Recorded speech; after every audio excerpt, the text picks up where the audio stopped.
Hello students, कैसे हैं आप सब लोग। आज हम लोग पढ़ने वाले हैं प्रोडक्शन फंक्शन का वन शॉट। आसान सा चैप्टर है।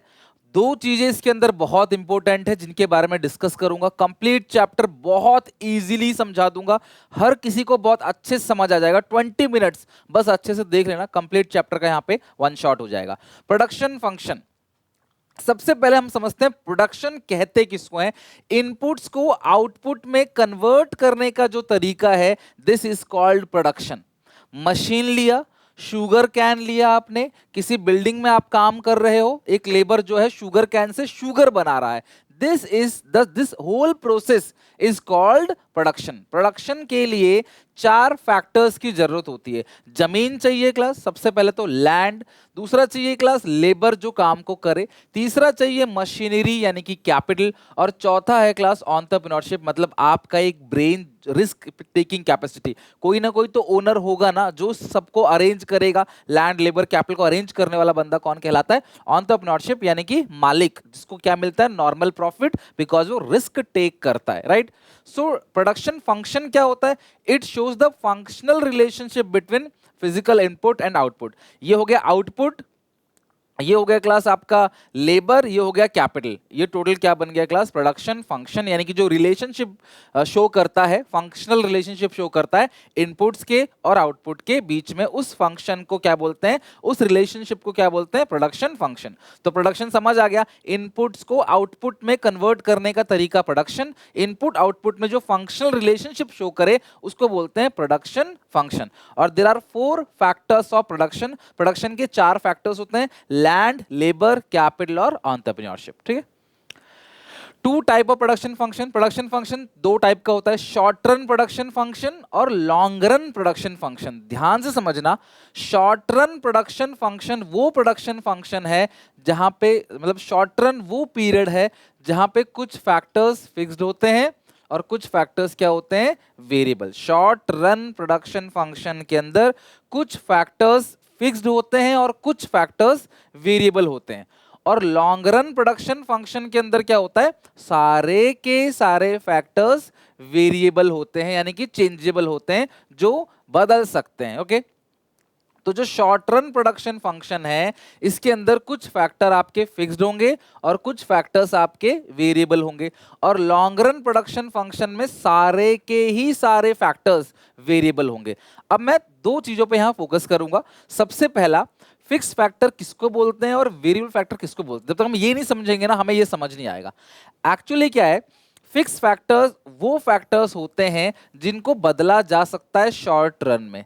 एक्चुअली अगर आप छोटे समय के लिए बिजनेस कर रहे हो ना, स्मॉल टाइम पीरियड है ना, उस सिचुएशन में आप लैंड को चेंज नहीं कर सकते, जमीन नहीं बढ़ा सकते, राइट। आप ऑफिस इक्विपमेंट्स अलग अलग नहीं ले सकते, आप मशीनरीज नहीं खरीद सकते। तो क्या बढ़ा सकते हो आप बढ़ा सकते हो raw material, labour, power, fuel, ये सारी चीजें बढ़ा सकते हो। लेकिन मशीन्स को, ऑफिस इक्विपमेंट्स को, बिल्डिंग्स को, मेजर इंप्रूवमेंट वो आप नहीं कर सकते। तो जो फिक्स फैक्टर होता है वो लॉन्ग रन में, लंबे समय में बदला जाता है। शॉर्ट रन में आप उसको नहीं चेंज कर सकते, जैसे machine, building, these are fix factor. और वेरिएबल फैक्टर मतलब जो चेंज किया जा सकता है शॉर्ट रन के अंदर, like raw material, casual labour, power, fuel, इनको चेंज किया जा सकता है। तो शॉर्ट रन प्रोडक्शन फंक्शन वो प्रोडक्शन फंक्शन है जहां पे कुछ फैक्टर फिक्स्ड होते हैं और कुछ वेरिएबल, जैसे ये वेरिएबल है और ये फिक्स है। लेकिन लॉन्ग रन प्रोडक्शन फंक्शन वो टाइम फैक्टर है जहां सारे ही फैक्टर्स वेरिएबल है, यानी आप लॉन्ग रन में मशीन को भी चेंज कर सकते हो, यानी इनको भी चेंज कर सकते हो और इनको भी चेंज कर सकते हो। बट हमारे टाइप में, हमारे सिलेबस के अंदर सिर्फ हमें शॉर्ट रन ही पढ़ना है।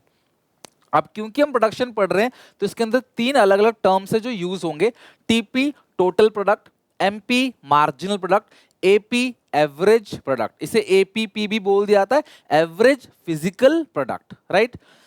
तो टीपी क्या होता है? It refers to total quantity of goods produce by a firm during a given period of time. जो टोटल प्रोडक्शन हो रहा है, सब लेबर भी लगा दिया आपने, कैपिटल भी लगा दिया, सब कुछ मिलाकर जो टोटल प्रोडक्शन हो रहा है, दिस इज कॉल्ड टीपी। और एक एक्स्ट्रा लेबर लगाने से जो चेंज आ रहा है टोटल प्रोडक्ट में, यानी कि it is the change in total product due to employ an additional unit of variable factor. Sir ये क्या है? एक्चुअली शॉर्ट टर्म के अंदर आप क्या ऐड कर सकते हो, वेरिएबल को ऐड कर सकते हो, मशीन नहीं बढ़ा सकते तो लेबर ही बढ़ा सकते हो। तो जो मार्जिनल प्रोडक्ट है it refers to change in total product, total product में जो चेंज आ रहा है due to employed an additional unit of variable factor, एक एडिशनल यूनिट ऑफ लेबर को लगाने से जो चेंज आ रहा है टोटल प्रोडक्ट में उसको हम लोग क्या बोलते हैं, marginal product. So MPN is equal to MPN is equal to TPN minus TPN minus 1। जैसे TRN माइनस TRN माइनस 1 जो होता है वो MR आता है, TUN minus TUN minus 1 MU आता है, और TVCN minus TVCN minus 1 MC आता है। उसी तरीके से MPN जो आएगा वो आएगा TPN माइनस TPN माइनस 1। और जो मार्जिनल प्रोडक्ट है वो कैसे निकलेगा, change in TP upon change in quantity of labour, क्योंकि लेबर ही चेंज कर सकते हैं शॉर्ट रन में, मशीन को चेंज नहीं कर सकते, सिर्फ और सिर्फ वेरिएबल फैक्टर्स को ही हम चेंज कर सकते हैं। ये आ गया MP। ओके अच्छा, अब एवरेज प्रोडक्ट क्या है, it refers to output per unit of variable factor. तो टोटल प्रोडक्ट को क्वांटिटी से डिवाइड दे दो, आपका क्या निकल के आ जाएगा, एवरेज प्रोडक्ट निकल के आएगा।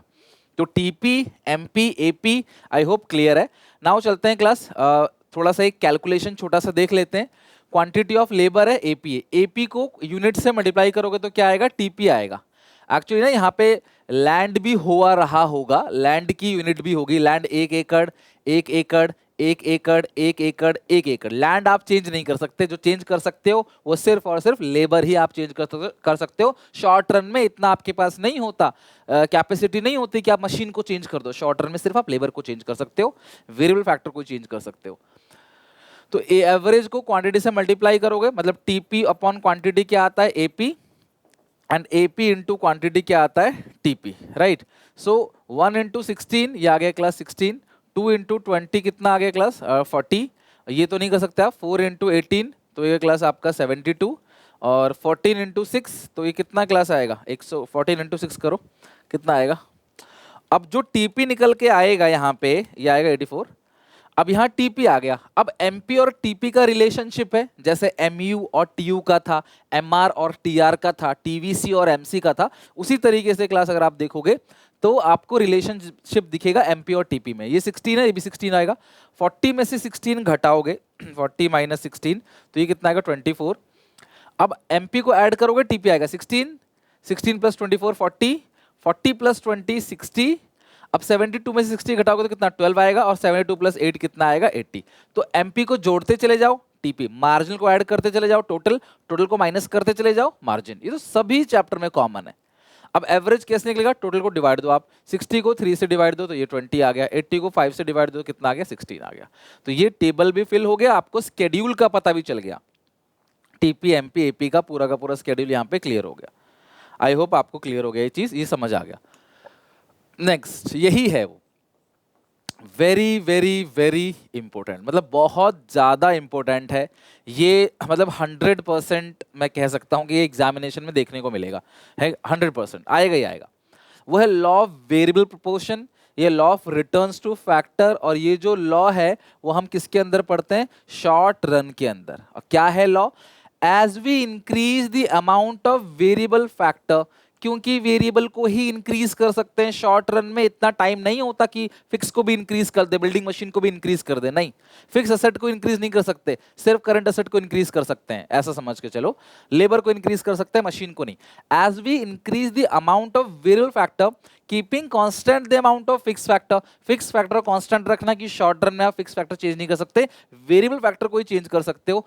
देन होगा क्या, the marginal product derived from each and additional unit of variable factor increase in beginning। तो MP जो है वो शुरू में क्या होगा, बढ़ेगा, but after a stage it starts falling and becomes zero and negative। ये घटेगा, घट के जीरो हो जाएगा और माइनस हो जाएगा। कुल मिला के पता है ये जो 3 लाइन लिखी है इसके अंदर पता क्या कह रहा है, कि जैसे जैसे आप एक्स्ट्रा लेबर लगाते चले जाओगे मार्जिनल प्रोडक्ट तो पहले तो बढ़ेगा, फिर घट के जीरो और माइनस हो जाएगा। अब मैं तुम्हें इसकी हिंदी कहानी समझाता हूँ, क्या है भाषा इसकी। एक्चुअली मान लो एक खेत है, ये लैंड है, ये पीस ऑफ लैंड है, मान लो ये 10 एकड़ की जमीन है ना, आप इसमें लेबर लगा रहे हो काम करने के लिए। तो शुरू में जैसे जैसे आप एडिशनल लेबर लगाओगे ना तो आउटपुट तेजी से बढ़ेगा, आउटपुट तेजी से बढ़ेगा, हर एक लेबर एक्स्ट्रा प्रोडक्शन करेगा, हर एक लेबर जो है प्रोडक्शन करेगा, एक्स्ट्रा प्रोडक्शन करेगा हर एक लेबर, लेकिन धीरे धीरे धीरे धीरे फील्ड भर जाएगी, प्रोडक्शन मैक्सिमम पहुंच जाएगा। लेकिन फिर भी आप और लेबर लगा रहे हो तो जो और एडिशनल लेबर आएंगे ना वो इतना काम नहीं करेंगे, बोलेंगे यार बहुत सारे लोग हैं, जमीन तो उतनी है, आप लेबर ठूसे जा रहे हो, उसके अंदर जमीन नहीं बढ़ा रहे, तो बोलेंगे अरे बहुत काम है, ये लोग कर लेंगे, ये लोग कर लेंगे, ये लोग कर लेंगे, ये लोग कर लेंगे, मुझे क्या ही करना, बहुत काम है, ये लोग कर लेंगे। अब धीरे धीरे प्रोडक्शन डाउन हो जाएगा, फिर भी आप और भरे जा रहे हो इसके अंदर, तो क्या होगा, प्रोडक्शन एडिशनल लेबर कुछ भी आउटपुट नहीं देगा, खाली आके बैठेगा कि यार सब लोग काम करते रहो मैं करूंगा, और फिर प्रोडक्शन घटेगा, फिर उसको देख के चार लोग और काम नहीं करेंगे, प्रोडक्शन जो है वो डाउन हो जाएगा। यही यही क्लास प्रॉब्लम है कि आप फिक्स फैक्टर को क्या कर रहे हो, कांस्टेंट कर रहे हो, और वेरिएबल फैक्टर्स को बढ़ाते चले जा रहे हो, तो प्रोडक्शन बढ़ेगा, फिर घट के जीरो और फिर माइनस हो जाएगा। जो एमपी है, प्रोडक्शन नहीं एमपी, यानी कि एमपी मतलब हर एडिशनल लेबर जो आउटपुट दे रहा है वो पहले बढ़ेगा, फिर घट के जीरो और माइनस हो जाएगा। कई लोग लॉ ऑफ वेरिएबल प्रोपोर्शन में एमपी की जगह टीपी का इस्तेमाल करते हैं। वो क्या लिखते हैं, as we increase the amount of variable factor then keeping constant the amount of fix factor then the total product increase in beginning then maximum then falls. वो इस तरीके से लिखते हैं। मैं पर्सनली मानता हूं कि पूरे के पूरे इकोनॉमिक्स में ना मेन मार्जिनल ही है। आप एमपी को पकड़ के चाहे डायग्राम बनाओगे, स्केड्यूल बनाओगे, कभी गलत नहीं होगा। लेकिन हाँ, अगर टीपी लिखते हो तो भी ठीक है, बट बेस्ट है मार्जिनल। अब आपके स्कूल के टीचर जो लिखवाते होंगे वो लिख देना, सही दोनों है। कुछ अजम्पशन है, ये शॉर्ट रन में है, कुछ फैक्टर इसके अंदर फिक्स्ड होता है, कुछ फैक्टर्स वेरिएबल होते हैं।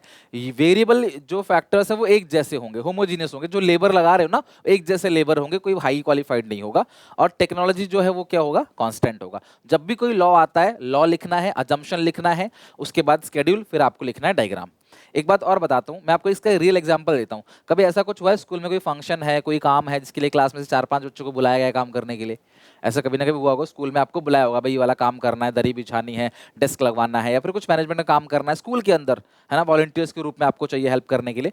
तो कुछ बच्चे फालतू निकल जाते हैं, वो घर स्कूल से बाहर निकल जाते हैं, मतलब अपने क्लासरूम से बाहर निकल जाएंगे, और फिर उनको लगेगा मस्ती करनी है, पढ़ाई से तो बचेंगे। फिर वहाँ पे जो लोग काम कर रहे होते हैं ना, वो उनको डिस्टर्ब करेंगे, या फिर अगर लोग प्रॉपर हैं तो वो आराम से बैठ जाएंगे, काम नहीं करेंगे, टाइम पास करेंगे। ये सारी की सारी प्रॉब्लम देखना आपको देखने को मिलेगी।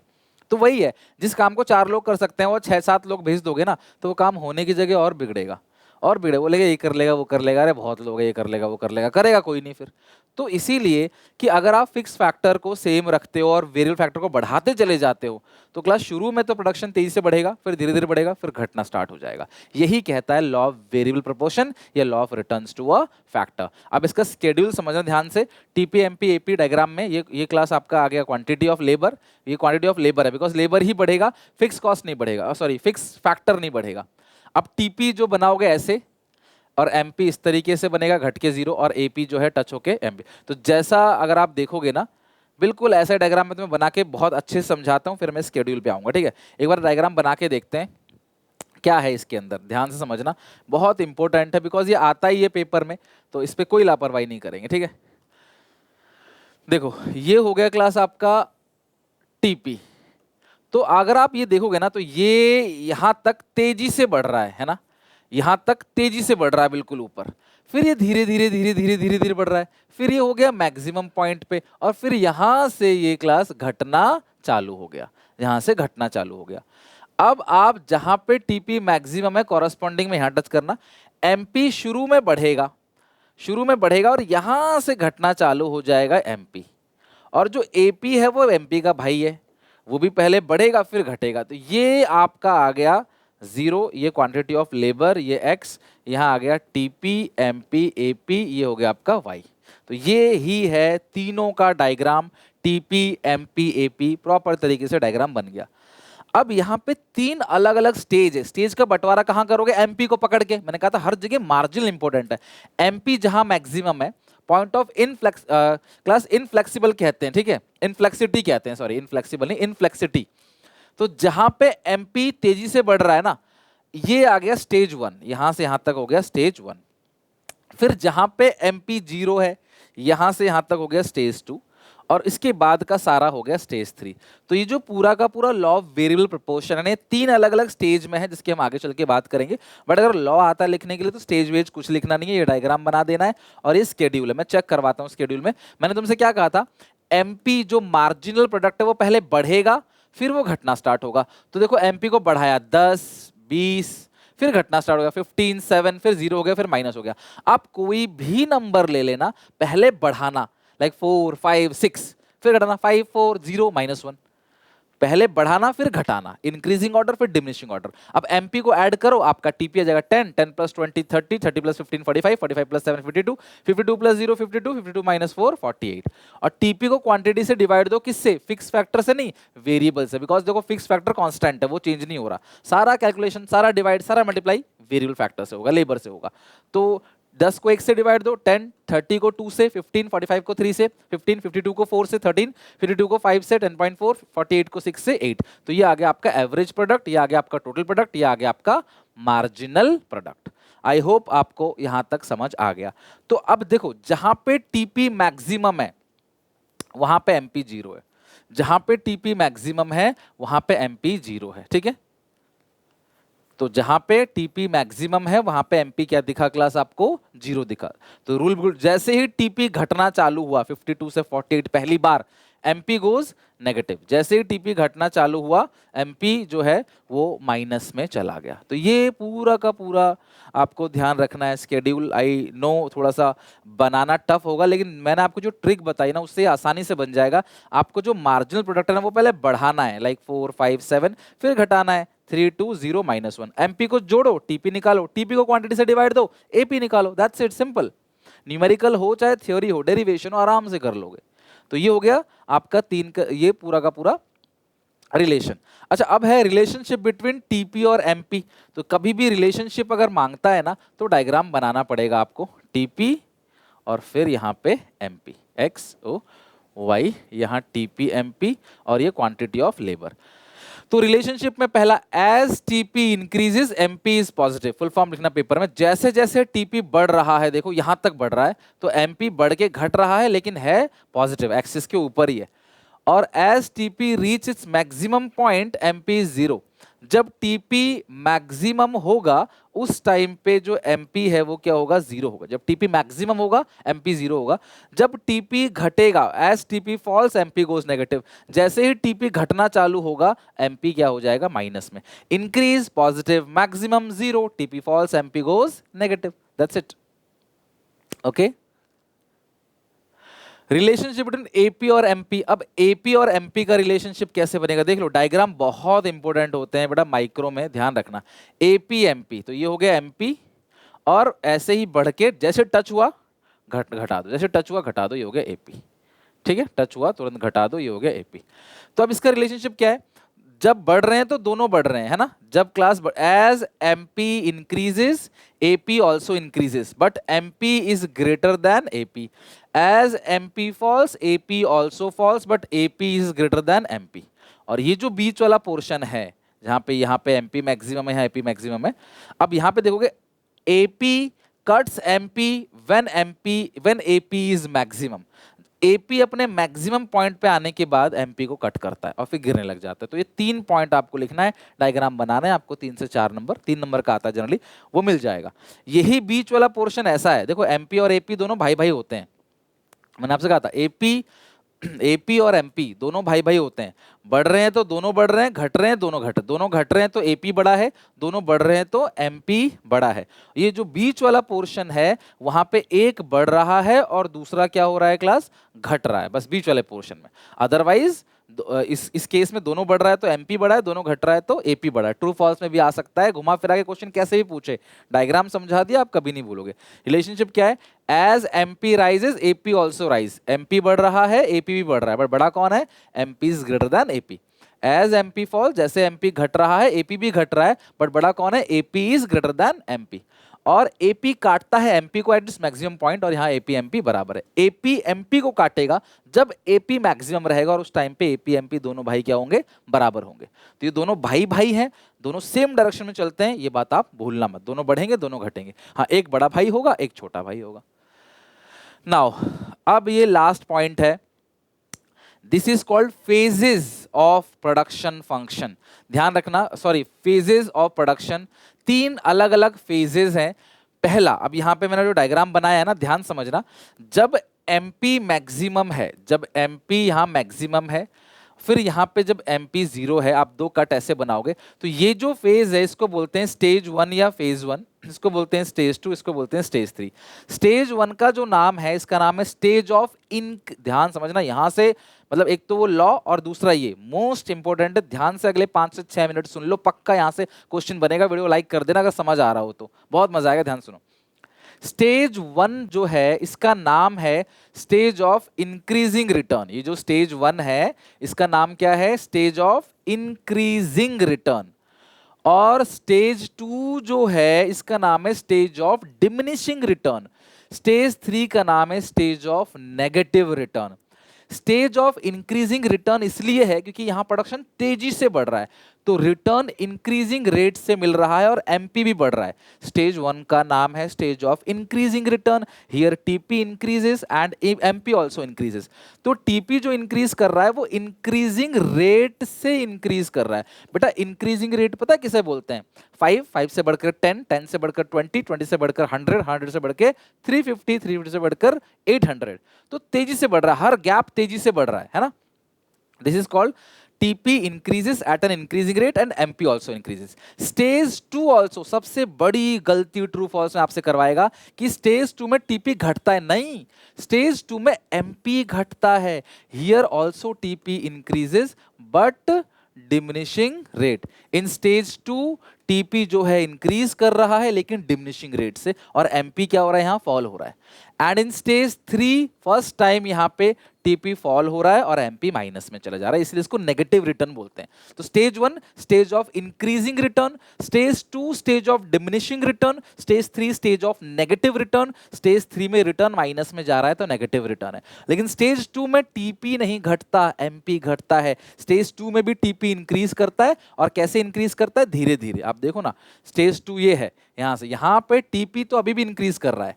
स्टेज 3 में टीपी घट रहा है, एमपी माइनस में जा रहा है। स्टेज 1 में टीपी धीरे धीरे इंक्रीज कर रहा है और एमपी फॉल्स हो रहा है बट स्टिल पॉजिटिव। और स्टेज 1 में टीपी तेजी से इंक्रीज करता है और एमपी भी इंक्रीज करता है। ये बात है जरूरी जो तुम्हें ध्यान रखनी है, ठीक है।